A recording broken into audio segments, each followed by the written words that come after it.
माझं ऐकून घे, मग नाही थांबलं तरी चालेल. तुला रस्त्यात अडवल्याला आवडत नाही ना, तसंच मला बी शाळेत अडवल्याला नाही आवडत. अरे अडचण असती माणसाची काहीतरी. हो, अडचण फक्त तुलाच असते, बाकीच्यासनी कुठं काय असतात ना अडचणी. पप्पासने भेटायला गेलेले. माहित आहे मला. कसं? ज्योतीने सांगितलं का? तुझ्या घराला कुलूप होतं म्हणून विचारावं लागलं तिला. म्हणजे तू घरी गेलेलास? अरे एवढी काय गरज होती, शाळेत तर आलीच असते की आज. अख्खा एक दिवस कशी वाट बघणार होतो तुझी, म्हणून गेलो.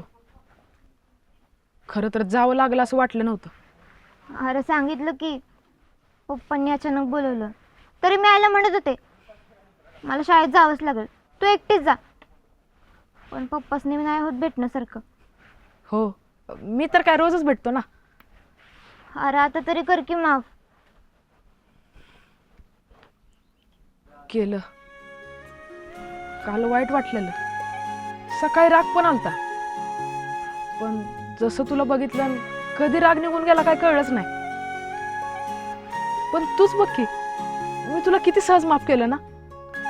नाहीतर तू मागच्या वेळी नुसतं फळ्यावर नाव लिहिलं तुझं, एवढ्या वेळ तुझी माफी मागत होतो, तरी मला साधं माफ बी केलं नाही. किती फरक असतो ना पोरांच्यात आणि पोरींच्यात. बासकी जायचं जायचं का आता? तुला बोलायचं असतं तेव्हा थांब की, ऐकून घे असं म्हणतीस, आणि आता मी बोलायला लागल्यावर जाऊया का? मग बस, येऊ दे सगळं आपल्याला शोधत. आधी शाळेत काय चाललंय माहिती आहे ना, अजून याच्यावर नाही होतं काहीतरी. मग गाजू दे सगळ्या गावात आभ्या आणि केवढाचं नाव. असं नको. मग कसं?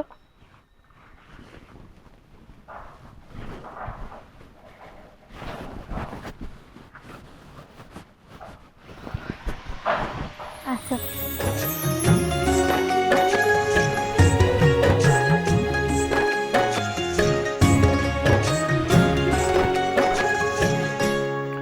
नानाविध रत्नांची कनकांची असती भूषणे फार, परिविद्यासम एकही शोभादायक नसे अलंकार. याचा अर्थ काय? की विद्येपेक्षा कुठलाही अलंकार मोठा नाही. समजताय का? सगळ्यांनी नीट लक्ष द्या बरं का, सामान्य परीक्षा जवळ येते. काय इतके दिवस अभ्यास केला नसेल तर किमान आता तरी करा. सर, पेपर झाले की लगेच दिवाळीच्या सुट्ट्या लागणार ना? हो, तू तर तेवढ्यावरच आहेस. नाही, आधी परीक्षा देतोस का दिवाळी साजरी करतोस रे? बसा.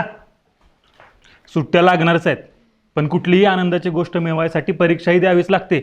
त्यामुळे आधी परीक्षेची तयारी. काय मला सांगा, जर पेपर तुम्हाला अवघड गेले तर सुट्टीचा आनंद घेता येईल का?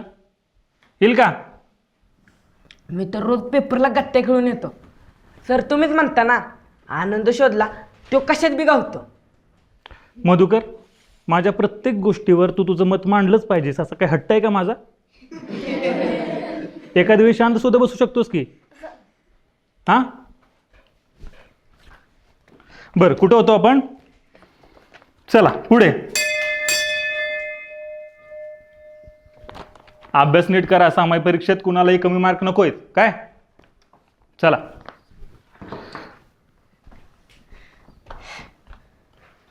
आव्या, आजपासून खरंच अभ्यास करू. या माझ्याच्या नादानं नको ती पुस्तक वाचून परीक्षेत नापास व्हायचो आपण. हो, मलाच हाऊस होते ना, म्हणूनच तर रोज सकाळी उठलंस की यातच की माझ्याकडं माझ्या चल पुस्तक वाचूया. आणि मी नाही म्हणलो की लगेच घरी घेऊन जायचं पुस्तक. तेव्हा काय मी नादाला लावायला आलो होतो तुला? हा, हो करते, हो करते. मला तर लय टेन्शन आलंय. अरे तू कसलं टेन्शन घेतोयस? तू आहेस हुशार, आमचं अवघड आहे. अरे अभ्यासाचं नाही, मग सुट्ट्यांचं टेन्शन आलंय.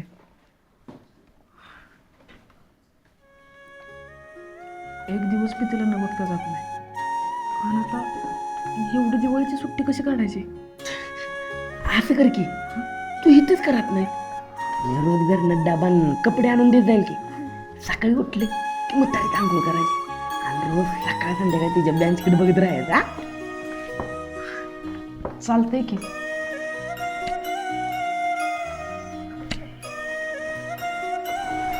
होय मध्या केव्हा मोठं व्हायचं आणि केवढं बरं लगीन करून तिला घरी घेऊन जायचं. आब्या हां भाऊ एक सांगू का कुणास ठाव पण मला असं वाटतंय की तू कोणाचा तरी निबार मार खाणार आहे आणि समज तिचा भाऊ बिऊ आला आणि म्हणला कुठं आहे आब्या तर माझ्याकडे बोट दावायचं नाही ह्या हिच्याकडे दाखव हां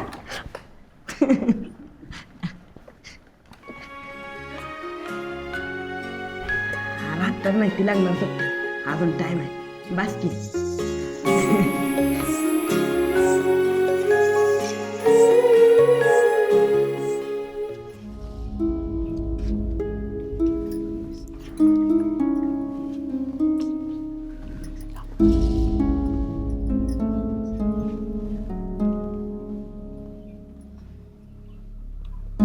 अगं बाया इतक्या रातच्याला कशाला ग जायचं लाकडाला. बघ की बाया केवढ्याला पडले आता ही दवाखान्यात जाऊन ये म्हणते ती बी नग. अहो मी बी कवापासून तेच म्हणतो जाऊ डॉक्टरांकडे घेऊ धनुर्वाताचं इंजेक्शन पण नाही मी हळद लावते होईल 4 दिवसात बरं. आता 4 दिवसात बरं होईल का सांगा बरं. 4 दिवसात बरी होती वे जखम चांगला 8-10 दिवस लागतील बघ त्याला. आणि तुझा हात राहणार आहे का ग पाण्यात घातल्याशिवाय. माझ्या पुरीसारखी एखादी पोरगी असती तर बरं झालं नसतं का. अगं मला काय नको होती वय देवाच्या मनात असेल तरच होईल ना. पाण्यात हात घालायचं जरी राहिला तरी भाकरी थापायचे राहतात वय. आता ग बाया आम्ही हाय की सगळ्या बारी बारी नानो. आता तसं बघितलं तर येईन मी 3 तोंड तुम्ही अशा किस त्या पाठीवर भाकरी लागायची आहेत वे. अगं 1-2 दिवस ठीक आहे पण असं सारखं सारखं भाकऱ्या. अगं 4-8 दिवस काय चांगला महिना लागला तरी चालेल आम्ही देऊ. तू कशाला काळजी करते ग. तू आधी बरी हो बरं. आणि हो लाकडाला बिकडाला जाऊ नकोस आता. आधीच त्या फारिस्टाचं भ्या आणि अंधार नुसता जीवाला घोर. पाळा हातावर पडतोय का लाकडावर याचं तरी ध्यान राहतंय का माणसाला. काकी म्हणजे तुम्ही आमासनी काय परक नाही पण आमच्यासाठी स्वयंपाक नका करू. व्हायचं येतच की आणि जे येत नाही ती शिकवेलच की. अरे पण तुला एकलेलं जमणार आहे काही. मी एकला कुठे आबे आहेच की आणि 4-8 दिवस शाळेत गेला नाही तर काय होणार आहे का काय रे. हो हायच की मी शाळेचं एवढं काय नाही.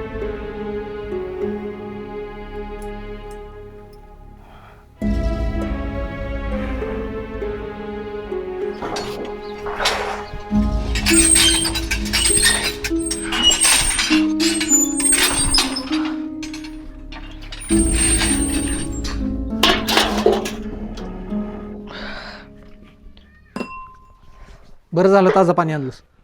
धर एक तांब्या भर दे मला.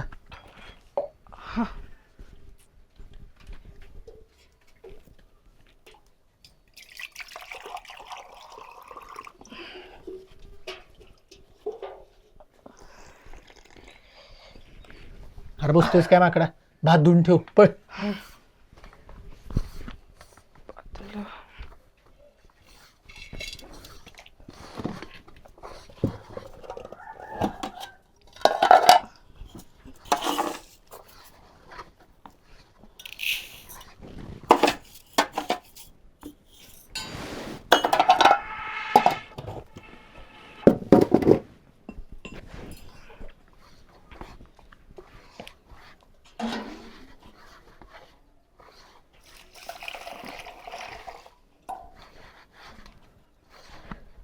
दादा मीठ किस्त टाकू. माकडा शाळेत न लावायचंच ना टाक की तेवढंच. हार तवा मी वरनं घ्यायचो. जरा जरी मीठ जास्त पडलं ना तर आई लय वरडायची.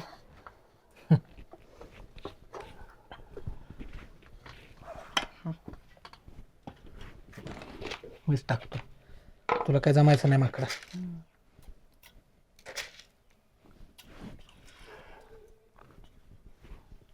हा बे हो तोंड का पाडलीस अभ्यास बुडतोय म्हणून का. हार नाही अभ्यास बुडतोय म्हणून नाही. मग दुसरं कारण आहे का काय. नाही आणि दुसरं काय बी असलं तरी आईपेक्षा महत्त्वाचं मला काहीच नाही. आईच्या हाताला लागलंय म्हणूनच वाईट वाटतंय. आईला काय झालं की लय रडा येतं दादा. का एवढ्या दिवस आई करत होती ना आता आपल्याला करायला लागते म्हणून का. आई ती ताटात भाकर मिळायची म्हणून. अरे आई ती भाकर मिळते म्हणून नाही असं रडताना बघितलं की लय वाईट वाटतंय. मी कधी कामाला नाही म्हणलोय का? नाही जात शाळेत. जेव्हा तो हा म्हणशील तेव्हाच जाईन.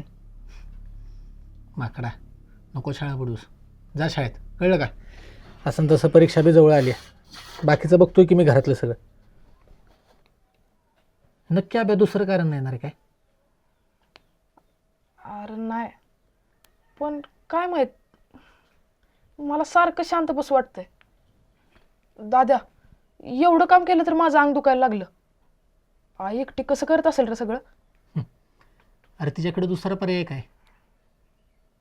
वाईट याच गोष्टीचं वाटतं, किती करते म्हणून आपण काहीच करत नाही. तू एवढा कोड्यात का रे बोलतोस? कारण आयुष्य एवढं सरळ नाही ना, सरळ सोपं बोलायला. आब्या, जळानात जा, एवढंसं पुरायचं नाही. आपण की माकडा